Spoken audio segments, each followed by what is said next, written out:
Nah.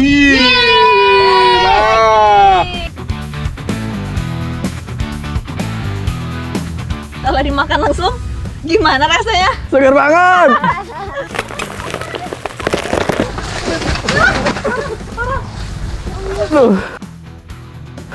Aduh. Nah, jadi anak negeri, lilin yang kita cari hari ini bentuknya seperti ini tuh.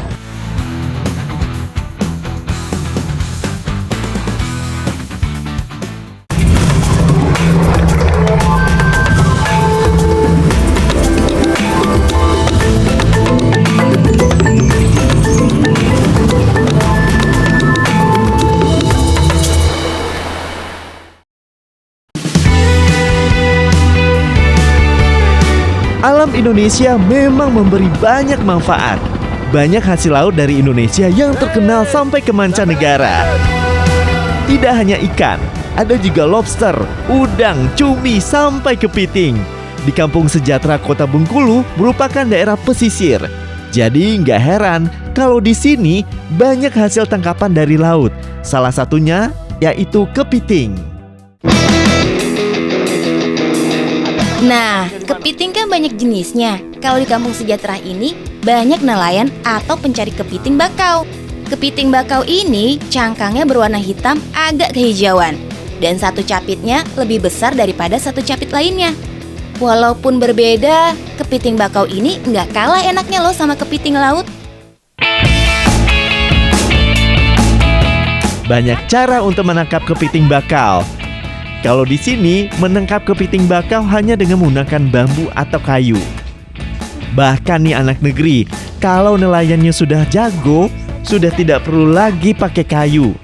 Jadi hanya memakai tangan kosong. Wah, hebat bener ya. Nah, hati-hati dong.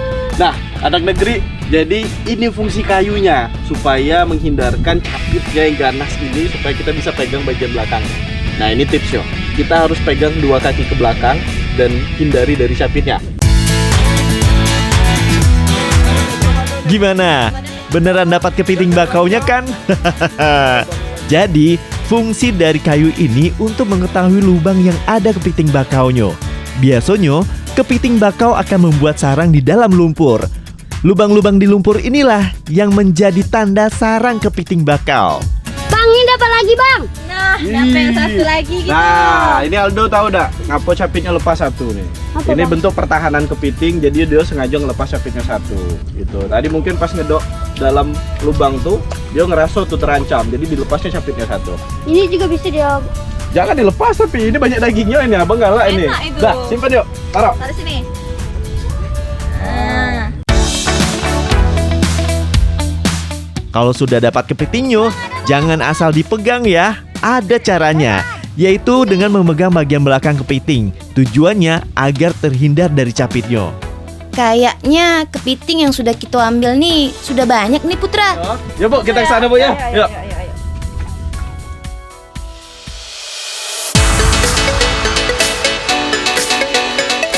Kepiting merupakan salah satu olahan seafood yang tergolong mewah, sama seperti olahan lobster dan teripang. Kalau di Bengkulu terkenal dengan kepiting goreng sambal kering.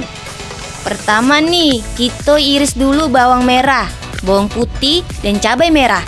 Selanjutnya, baru kita bikin sambal keringnya. Bahan yang dipakai hanya 4 macam. Bawang merah, bawang putih, cabai merah, dan sedikit garam. Semua bahan-bahan tadi kita ulek sampai benar-benar halus. Nah, sudah jadi nih sambal keringnya.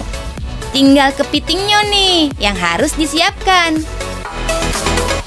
Siap, tenang Fani. Ini saya lagi kerjakan kok. Kepiting bakaunya kita potong-potong menjadi beberapa bagian. Tujuannya sih agar lebih mudah nanti dicampurkan dengan adonan tepungnya. Biar makin mudah memakannya, bagian capit dan cangkangnya kita geprek aja ya.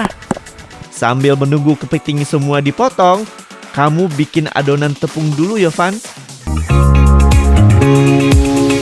Untuk adonan tepungnya hampir sama seperti adonan untuk membuat ayam crispy.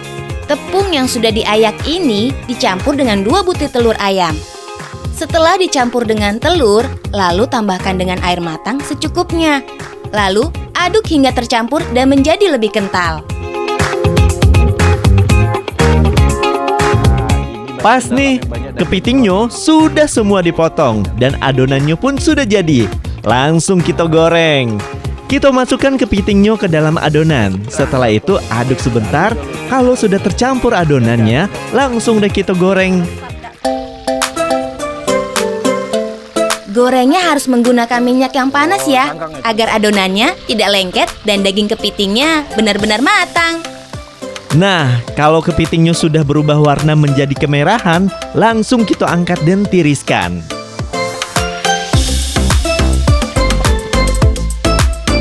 Lanjut kita tumis bawang merah dan bawang putih.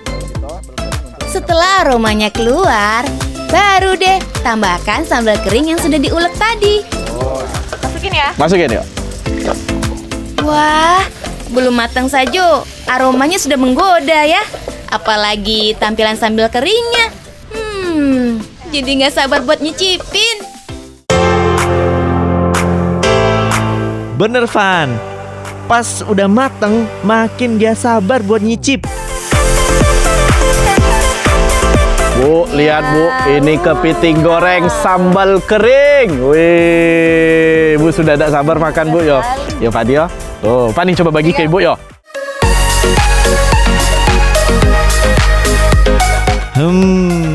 Pas daging kepiting ini masuk ke mulut, langsung lumer semua sambal keringnya. Iya, daging kepiting bakaunya juga ada rasa manis-manisnya gitu. Pas banget kalau dicampur dengan sambal kering yang bercita rasa pedas. Kepiting ini juga mengandung banyak manfaat. Salah satunya dia mengandung nutrisi yang bagus untuk otak dan juga untuk tulang. Selain itu Bang juga bisa mencegah anemia juga loh. Meski memiliki kandungan kolesterol yang rendah, tapi daging kepiting ternyata memiliki kadar natrium yang tinggi. Zat ini dapat memicu naiknya tekanan darah atau hipertensi. Jadi, jangan terlalu banyak makan kepiting ya.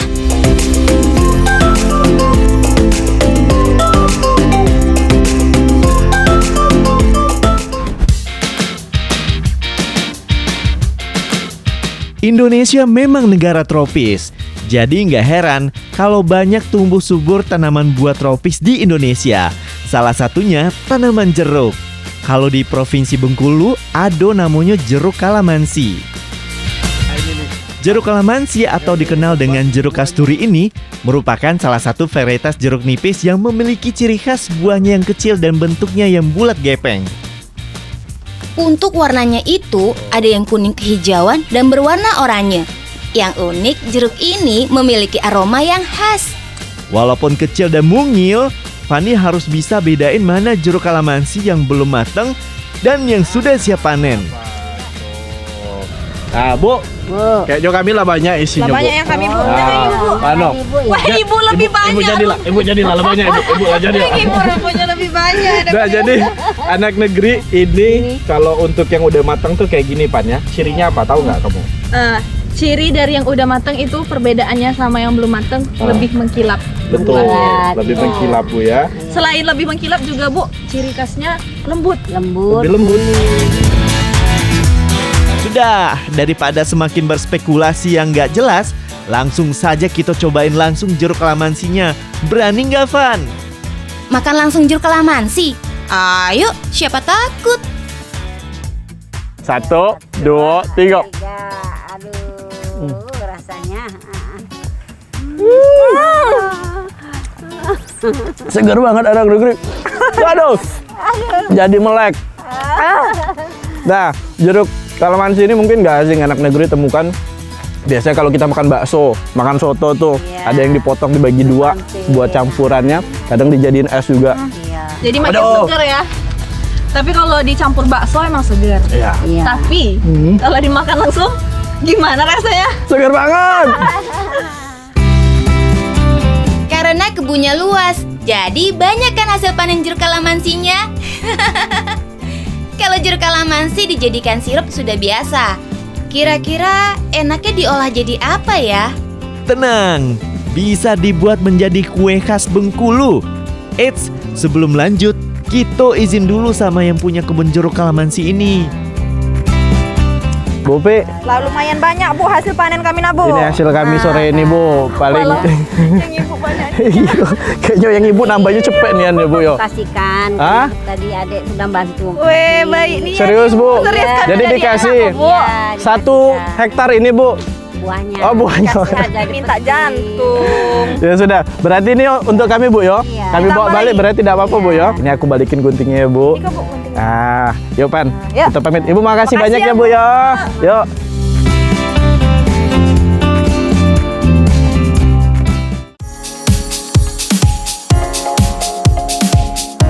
Kita mau buat kue baitat jeruk kalamansi. Pastinya enak nih. Langsung kita bikin adonannya dulu. Kue baitat ini berbeda dengan kue kering pada umumnya. Biasanya kue kering itu ada tambahan susu atau creamer. Nah, kalau kue baitat harus ada tambahan santan kelapanya. Kelapa tua yang sudah diparut, tambahkan air secukupnya. Setelah itu, baru kita peras untuk diambil santannya.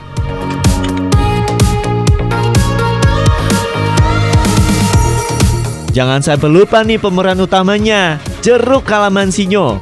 Yang kita pakai hanya perasan jeruk kalamansinya saja. Selanjutnya, kita bikin adonan kulit baitatnya. Bahan utamanya menggunakan tepung terigu. Tepung terigunya dicampurkan dengan baking soda dan bubuk vanili. Selanjutnya, mentega cairnya kita tambahkan ke santan kelapa. Jangan lupa, tambahkan juga 1 butir telur ayam, lalu aduk hingga semuanya tercampur. Kalau sudah, baru dicampurkan dengan tepung terigu, lalu aduk hingga adonannya menjadi lebih kental.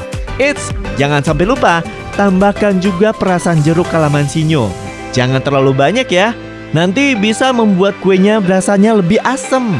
Adonan yang sudah dicampurkan dengan jeruk kalamansi ini lalu dimasukkan ke dalam loyang yang sudah dioleskan mentega dan dilapisi kertas roti. Pipihkan adonannya sampai memenuhi loyang. Kalau sudah, baru tambahkan selai nanasnya. Selai nanasnya juga sudah dicampurkan perasan jeruk kalamansi ya. Jadi selai nanasnya agak lebih lembut dan cair. Sama seperti adonannya, selai nanasnya kita ratakan juga sampai memenuhi loyang. Langkah terakhir, kita buat adonan untuk menutupi bagian atas dari kue baitat. Kita ambil adonan kulit, lalu pipihkan dengan menggunakan tangan. Nah, adonan yang memanjang inilah yang akan ditaruh di atas kue baitatnya. Kalau sudah seperti ini, tinggal kita cubit bagian kulit baitatnya dengan menggunakan alat khusus atau pakai garpu juga bisa. Tujuan melubangi kulit adonan ini agar nanti ketika dipanggang, adonannya tidak mengembang.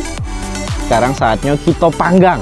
Tapi panggangnya bukan sembarang panggang. Kita tidak pakai oven. Jadi kita ini panggang dengan alat sederhana yang masih dipakai pada zaman dahulu orang kalau mau bikin kue baitat. Kita memanggangnya masih memakai cara tradisional anak negeri. Dulu masyarakat Bengkulu memanggang kue ini dengan cara seperti ini. Dengan menggunakan alat sederhana seperti seng dan bara api. Walaupun kelihatan jadul, tapi kue ini bakal tetap mateng kok. Karena apinya berasal dari bagian bawah dan atas. Kue baitat khas Bengkulu sudah matang nih. Adonan kulitnya mengembang sempurna dan matangnya juga merata. Gimana? Langsung kita cicip aja, mumpung lagi hangat-hangatnya nih Van. Kue baitatnya lama nian, rasanya manis dan ada asam segarnya. Rasa jeruk kalamansinya menyatu di selai nanas. Kue baitat ini mirip seperti kue pie dan sama-sama memiliki isian nanas. Bedanya, kalau baitat ini ada campuran jeruk kalamansinya, jadi rasanya lebih segar.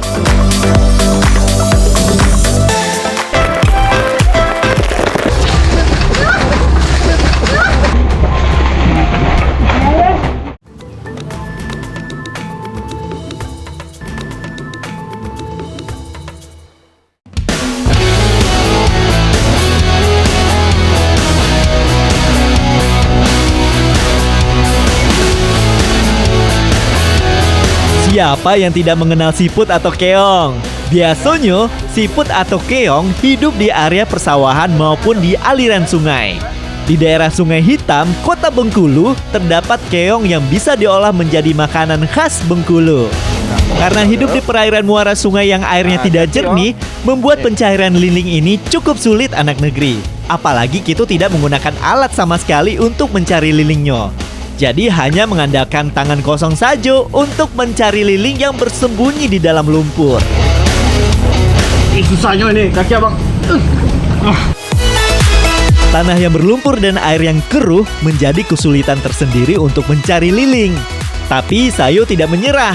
Pasti kita dapat lilingnya. Anak-anak masih semangat kan? Waduh, bukannya nyari malah jadi berenang. Nah, jadi anak negeri, liling yang kita cari hari ini bentuknya seperti itu. Dia untuk cangkangnya lebih keras daripada liling pada biasanya ini, cukup keras. Dan juga ini tipikalnya sama kayak liling pada umumnya atau tutut. Dia ada bagian depannya yang digunakan untuk menempel di batu ataupun di dasar lumpur. Liling ini ukurannya tidak terlalu besar dan bentuknya panjang dan runcing di bagian ujungnya. Walaupun kecil-kecil begini, liling ini dikenal akan rasanya yang enak dan gurih. Biasanya masyarakat Bengkulu mengolah menjadi makanan yang berkuah. Pas banget nih, liling yang sudah kita dapat cukup banyak. Kayaknya boleh nih kalau langsung diolah jadi makanan khas dari Kota Bengkulu. Langsung saja kita masak.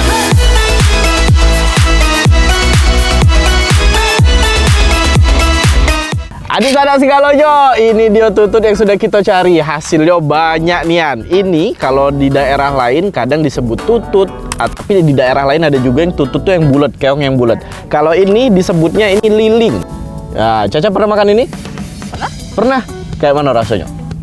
Kayak tutut. Kayak tutut, kayak keong ya. Nah, ini lagi kita bakal olah jadi masakan yang enak, Ibu. Untuk bumbunya cukup haluskan bawang putih, cabai merah, kunyit, dan sedikit garam. Semua bahan tadi kita ulek sampai halus. Selanjutnya, kita olah keong hitam atau lilingnya. Setelah lilingnya dicuci dan dibersihkan, langsung kita potong bagian ujung cangkangnya. Karena liling ini bentuknya panjang dan runcing, sehingga bagian ujungnya harus dipotong agar memudahkan untuk memakan lilingnya nanti. Untuk rebungnya, yang dipakai adalah rebung yang sudah direndam dengan air garam dan difermentasi selama 3-7 hari. Karena sudah difermentasi, rebung ini memiliki rasa yang lebih asam dan segar. Sebelum diolah, rebung yang difermentasi ini kita geprek dulu. Semua bahan-bahan sudah siap nih. Langsung saja kita masak rebung asam lilingnya. Air yang sudah mendidih lalu ditambahkan bumbu yang sudah dihaluskan tadi. Dilanjutkan dengan rebung yang sudah difermentasi. Setelah agak mendidih, baru masukkan keong liling yang sudah dipotong ujungnya tadi. Terakhir, baru deh masukkan buncisnya. Nah, Ca, ini kan sudah masuk galon nih. Kita tinggal tunggu mendidih. Tadi kan Abang masuk kuahnya agak banyak. Oke. Nah, jadi anak negeri ini membutuhkan waktu kurang lebih sekitar 15-20 menit sampai air atau kuah dari masakan kita ini menyusut dan meresap ke dalam rebung dan juga lilingnya. Matang dari buncis yang baru kita masukkan. Setelah 20 menit, kuahnya sudah berkurang. Tandanya rebung asam liling ini sudah matang. Tuh lihat, menggugah selera banget kan anak negeri? Jadi gak sabar buat langsung nyicipin.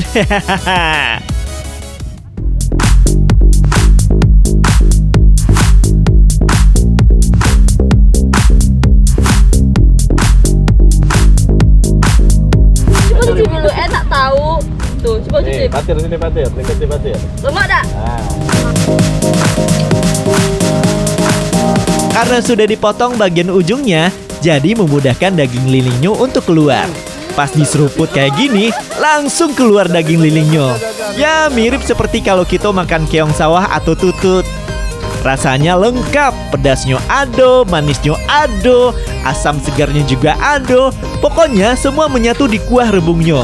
Apalagi pas dimakan dengan daging lilingnya, jadi makin enak nian, alias enak banget. Liling ini mengandung banyak protein dan juga vitamin dan juga bisa menjadi pengganti untuk protein hewani. Jadi kalau harga daging sapi lagi naik, Bu, kita ke sungai, kita ke sawah, kita cari liling untuk kita makan. Abang lah pro nih. Coba Caca. Masih bisa, Bo. Mengkonsumsi liling ini akan memenuhi kebutuhan protein harian. Karena pada daging liling mengandung protein dan asam amino yang cukup tinggi. Selain itu, daging siput atau keong rendah lemak. Jadi cocok banget buat yang sedang program diet atau menurunkan berat badan.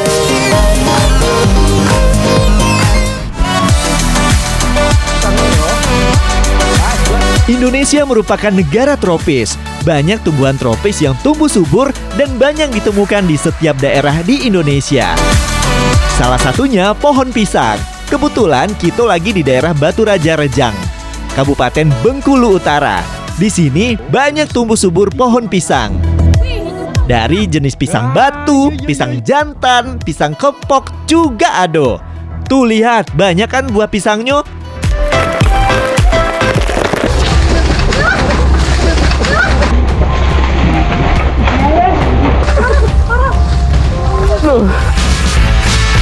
Aduh. Nah, ini dia Tessa. Sudah Abang panen. Tapi sakit pinggang Abang Tessa. Nah, enggak apa-apa. Nah, tapi ini pisangnya. Ini aman nih. Nah, jadi pisangnya tidak ada yang rusak kan yo. Walaupun apa yang rusak pinggangnya. Ayo, kita bawa ke ibu yo. Nah, yuk, Bu. Dapat banyaknya, Bu. Buah pisang jantan yang kita dapat besar-besar nih. Kayaknya enak nih kalau kita olah jadi masakan khas Bengkulu. Caknya, inilah cukup gitu, Bu. Ya. Kita langsung tempat pengolahnya, Bu. Ya. Kita buat masak yuk. Ya. Nah, ya, Bu. Aja Bu. Ya. Bu, biar sama satu Bu. Ah, kasih Tessa satu, Bu. Ya. Yuk, Tessa. Tessa yuk. Hati-hati ya. Ya, Bu.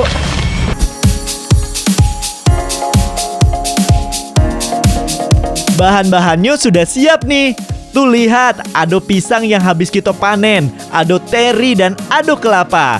Yang mau kita buat bukan kolak pisang ya, tapi kita mau bikin gulai. Sama seperti gulai pada umumnya. Untuk membuat kuah gulai, kita menggunakan kelapa yang sudah tua. Kelapa tua ini kita parut. Kalau sudah, tambahkan air secukupnya. Lalu kita peras untuk diambil santannya. Dan yang tidak boleh ketinggalan daun kacang. Pemeran utamanya jangan sampai lupa, yaitu pisang jantan muda. Kalau nggak ada pisang jantan, bisa juga dengan menggunakan jenis pisang kepok atau pisang batu. Yang penting pisangnya harus berumur muda ya. Nah, jadi anak negeri dalam pembuatan pisang gulai ini, jadi semua jenis pisang itu bisa dipakai untuk proses gulai ini. Sebelum pisangnya dimasak, kita buat bumbu gulainya dulu ya. Bahan-bahan seperti bawang merah, bawang putih, cabai rawit merah, cabai keriting merah, dan yang nggak boleh ketinggalan yaitu kunyit. Semua bahan-bahan tadi kita ulek sampai benar-benar halus. Nah, kalau sudah, lanjut kita mulai tumis menumis. Sebelum menumis bumbunya, kita goreng dulu ya ikan terinya. Setelah matang, lanjut kita tumis bumbu yang sudah dihaluskan Tessa tadi. Tumis sampai aromanya keluar. Selanjutnya, masukkan santan kelapanya. Aduk hingga kuahnya berubah warna. Setelah itu, baru bisa dimasukkan bahan pelengkapnya. Seperti potongan kacang panjang, buah ranti, dan yang nggak boleh ketinggalan yaitu daun kacangnya. Masak dulu semua bahan tadi, sampai daun kacangnya semakin layu. Nah, kalau sudah, terakhir bisa dimasukkan potongan pisang jantan mudonya. Kalau kuah santannya sudah mendidih dan mulai berkurang, tandanya gulai pisangnya siap untuk diangkat.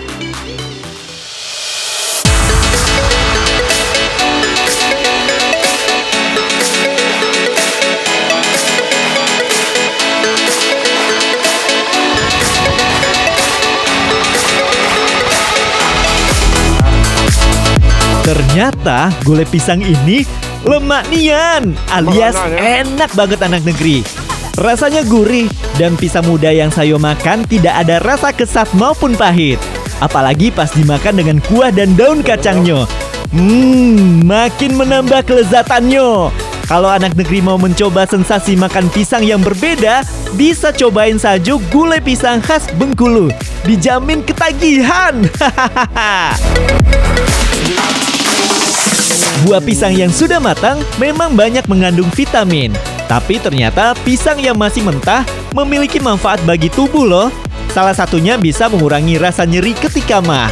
Karena dalam pisang yang masih mentah dan muda memiliki kandungan antasida dan serat yang baik untuk menetralkan produksi asam lambung.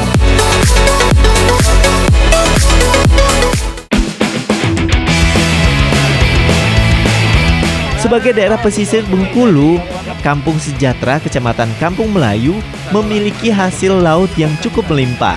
Tidak hanya ikan, udang, ataupun cumi-cumi, tapi ada juga kerang lokan.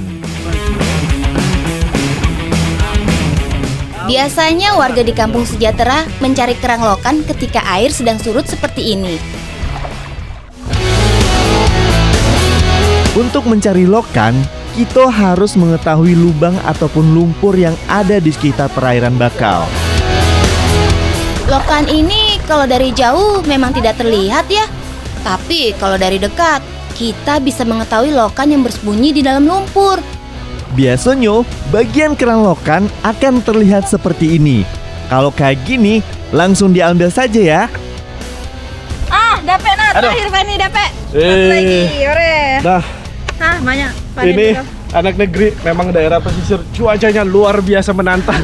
Kita baru 1 jam di sini, tapi lihat kulit abang udah merah-merah. Pani juga. Demi lokan, Tapi ndak apa, kita dapetnya banyak Pani. Yeay. Nah, ini lah siang, perut abang sudah mulai lapar juga. Kita tempat ibu yuk, kita masak ya. Ayo.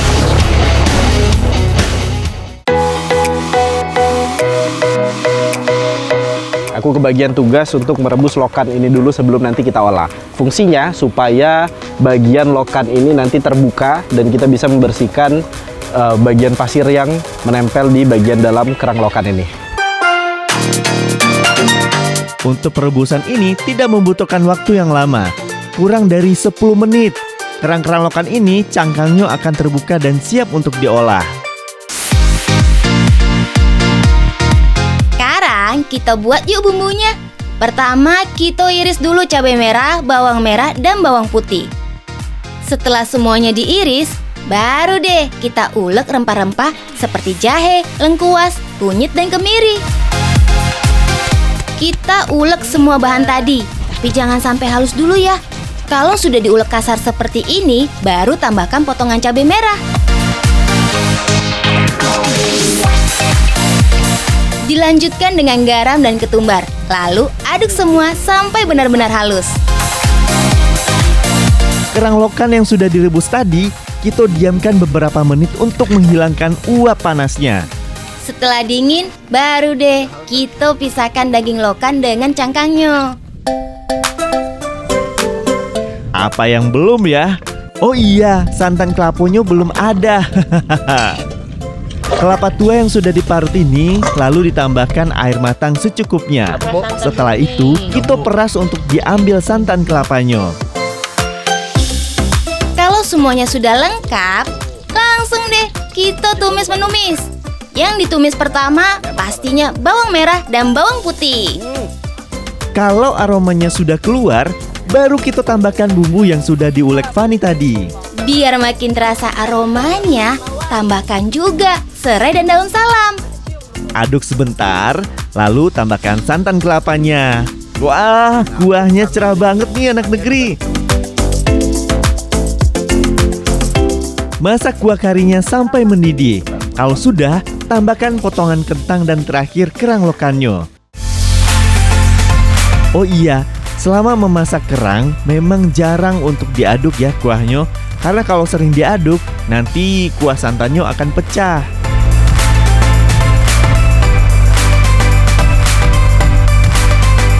Ketupat kari lokannya sudah jadi nih anak negeri.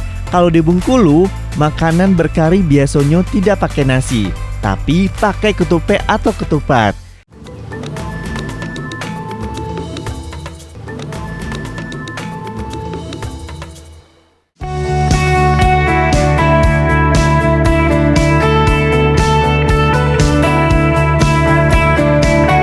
baksonya juara. Kalau kata orang Bengkulu, lemak nian alias enak banget. Untuk bumbunya meresap dan rasanya mirip seperti kuah kari pada umumnya. Bedanya, kalau kari Bengkulu lebih terasa kemirinya dan rasanya tidak terlalu pedas. Dan Pani tahu enggak, kerang lokan ini mengandung banyak nutrisi dan juga vitamin yang bermanfaat bagi tubuh. Tapi jangan banyak-banyak, kelak sakit kepala gampang Pani, darah tinggi Bu yo. Jadi makannya secukupnya aja, karena memang untuk peruntukan kerang lokan ini masih banyak sekali di alam, karena memang alam memberi banyak manfaat. Yuk makan lagi yo. Bang, makan lagi Bang. Makan.